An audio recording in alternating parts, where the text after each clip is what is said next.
entre Corinthians e São Paulo? Bom, foi um jogo que acabou sendo mais equilibrado do que eu imaginava, porque foi equilibrado.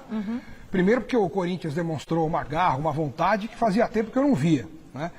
E depois o São Paulo, eu esperava muito mais nesse jogo contra o Corinthians. Eu imaginava um São Paulo mostrando mais do que mostrou em relação a tomar as rédeas da partida, até a iniciativa, a querer usar o seu melhor momento, o seu melhor time, principalmente, para envolver o Corinthians e naturalmente ganhar o jogo. E quando fez 1-0 no começo, eu falei, pronto, tá dando a lógica, é o que vai acontecer, é o que a grande maioria das pessoas imaginava que iria acontecer. Sim. De repente, o Corinthians empatava. Aí o São Paulo foi e conseguiu fazer o 2-1. Agora vai ao natural. Aí vai lá o Mosquito, empata de novo. E no segundo tempo, o Corinthians acabou de novo com essa determinação, junto com a sua torcida, que foi realmente fantástica, né? A torcida do Corinthians teve um papel preponderante, na minha opinião, para esse empate. Eu até tenho a opinião de que se o jogo fosse em outro lugar, no Morumbi, acho que o Corinthians não iria ter essa volúpia que teve dentro de campo para suportar a pressão. E o lance da partida, né? O lance que definitivamente evitou a vitória do São Paulo foi a defesaça do Carlos Miguel, que ele salvou em cima da linha. Uma defesa, aliás, que eu acho que se fosse do outro lado a bola entraria. Ou não, Xará? Olha, Xará, eu acho que o São Paulo, ele não soube, Michele, aproveitar a fragilidade do adversário. Exatamente. Por quê? Essa é uma estratégia antiga no futebol, né? Olha, vamos explorar os pontos fracos do adversário. Olha, a lateral esquerda, o lateral, ele marca espaço, ele não apoia, ele é mais lento, não tem força, etc. Então acho que o São Paulo fez pouco isso, né? Eu falei ontem, quando o Lucas, ele vem no seu campo de defesa e pega a bola e carrega de 70 metros, alguma coisa está errada. A jogada foi bonita, pela fragilidade do adversário. Mas não é sempre que vai encontrar essa facilidade com os adversários, até porque o Campeonato Brasileiro é muito difícil. Então eu acredito que o São Paulo vacilou, né? Porque sempre quando esteve à frente do resultado, Michele, ele mais quis defender o resultado do que tentar o terceiro ou quarto gol. E tinha condições para isso, né? Tinha capacidade e via um adversário frágil, né? Um adversário que teve 2 chances e fez 2 bonitos gols. Não tiramos o mérito desses gols, né? Mas, claro que o Jandrei, né? O Jandrei falhou demais. O primeiro gol do Coronado, você pode ver, Michele, ele cai para baixo, mas a bola está em cima. Você tem que cair na direção da bola, não na direção da grama. Então, acho que esses detalhes, Michele, foram determinantes para o São Paulo não conseguir vencer o Corinthians ontem.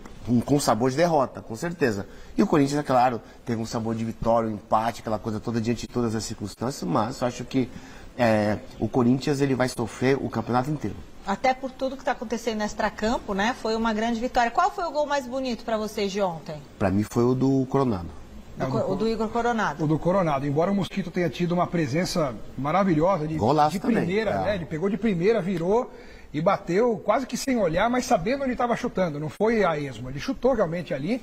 Foi um golaço. Os dois foram muito bonitos, mas o do Coronado acho que foi... O gol do Mosquito, Michele, foi um chute surpresa. É isso, exatamente. Do Coronado, não. Do Coronado, ele dominou, ele virou, ele pensou. Melhor em campo, quem foi? Pra mim, foi o goleiro do Corinthians. Pra mim, Carlos Miguel? E a confusão que teve? A gente não tem imagem, né? Da confusão ou tem? E aquela confusão toda que rolou, ele indo pra cima do que ele xingou lá depois nas redes sociais, xingou o jogador de otário, o Luciano. E aí o Luciano deu uma resposta fina também pra ele, né? Tipo, todos os títulos que ele preparou a resposta, né? Preparou, aquela ali foi uma... Ele produziu a arte, né? Uma arte bem pensada, cabeça fria ali. O que vocês acharam da confusão que teve entre eles? Acho que o Carlos Miguel... Errou, não errou? Errou porque ele foi irresponsável. O Carlos Miguel poderia ter colocado tudo a perder, porque como é que o cara que a gente está falando que foi o melhor em campo faz uma coisa daquela que ele poderia ter sido expulso no primeiro tempo ainda? Porque aquilo foi no primeiro tempo. Mas não era para ter sido expulso? Eu acho que ele correu um risco seríssimo e se é um árbitro que...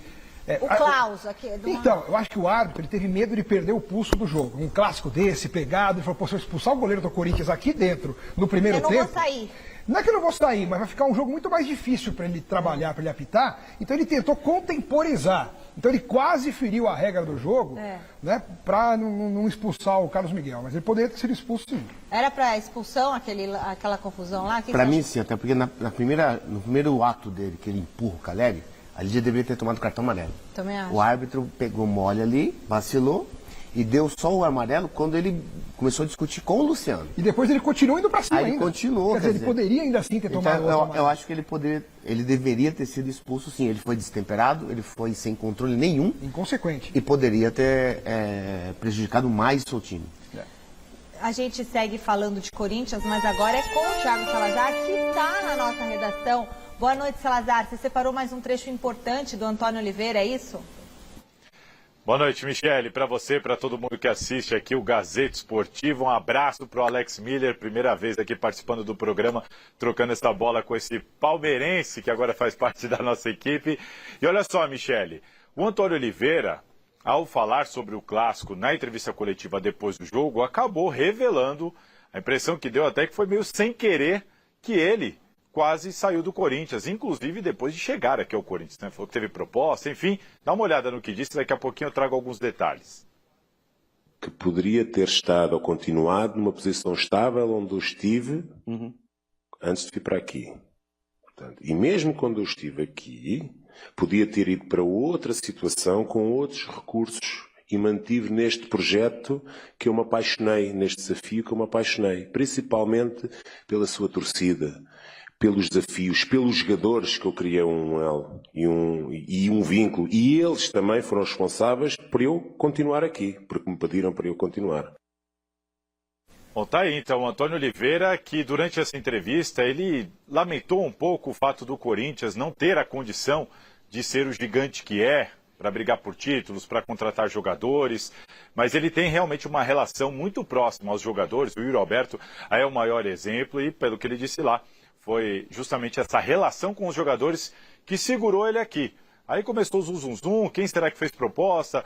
Tem um boato de que foi o Atlético Mineiro que fez proposta para o Antônio Oliveira antes do Milito. Enfim, a gente não tem certeza disso. Fato é que o Antônio Oliveira chegou em fevereiro ao Corinthians, tem 41 anos de idade, é português, soma aí nessa trajetória curta ainda à frente do time do Corinthians, 25 jogos, 12 vitórias, 7 empates e 6 derrotas. Eu vou passar a bola para vocês comentarem essa revelação do Antônio Oliveira na coletiva de ontem. Daqui a pouquinho eu volto com tudo que de mais importante disse Fabinho Soldado ontem na Neoquímica Arena. Mi.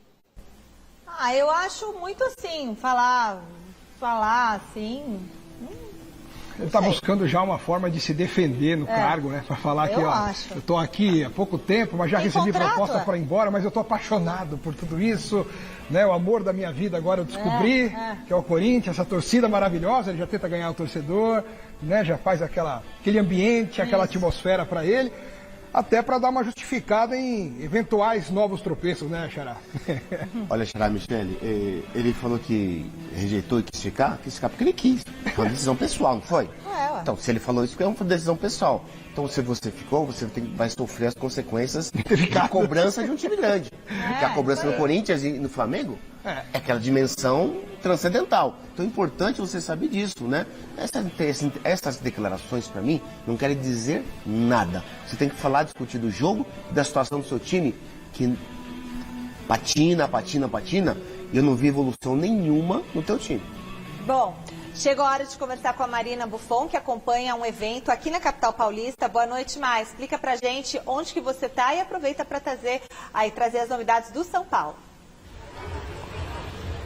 Olá, Michele, muito boa noite para você, para todo mundo que está acompanhando a gente nessa segunda-feira. Pois é, eu pedi para o Melchior Brito e para o Renato mostrarem aqui para vocês que eu tô no telhado de um shopping aqui na Zona Norte de São Paulo. Ali de camiseta rosa, vocês podem ver o Emerson Royal, lateral direito do Tottenham, que acabou ali a temporada europeia e veio passar férias no Brasil. A gente já falou com ele, amanhã vocês vão conferir o que ele falou aqui, inclusive do Peixão, tá? Ele não tá gostando muito das atuações do Santos aí no Campeonato Brasileiro da Série B, mas ele veio para cá para reunir alguns amigos aí da música, também do futebol, num jogo beneficente em prol das pessoas ali do Rio Grande do Sul que estão sofrendo ainda com as chuvas, com as enchentes. Então esse jogo aqui hoje é justamente para isso. Vai ter aí nomes como MC Daniel, MC Rariel, também André Santos, ex-Corinthians, o Júnior e também outros nomes aí, Rodinei, que vão estar aqui presentes. A gente vai tentar uma palavrinhas com eles depois. Você me pediu notícias do São Paulo, então bora lá falar sobre Thiago Mendes, que é a notícia ali no Tricolor. Ele que esteve no CCT da Barra Funda no último sábado, conversou com algumas pessoas do São Paulo, inclusive com Luiz Subeldia, que olha, está querendo que ele venha para o São Paulo. Olha só. Hablé con él, es un jugador que nos puede aportar al plantel que tenemos, no es un plantel muy grande, sufrimos la lesión importante de Pablo Maya, pudimos reemplazarla hasta el momento de buena manera,